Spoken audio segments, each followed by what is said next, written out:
Eccoci qua, oggi è il 23 e ieri siamo dovuti fermare perché niente, è finita completamente la frizione nella moto.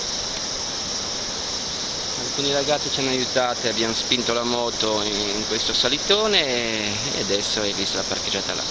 Niente, cambiamo la frizione, ci proviamo.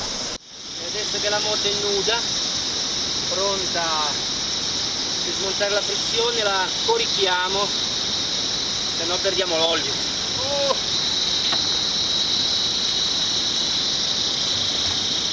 Ok,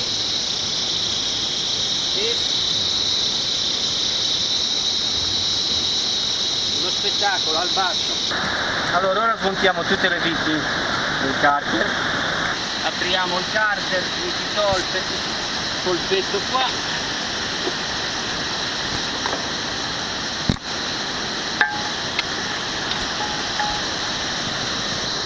diciamo che è un po' vecchio quest'olio, anche va solo 30.000 km.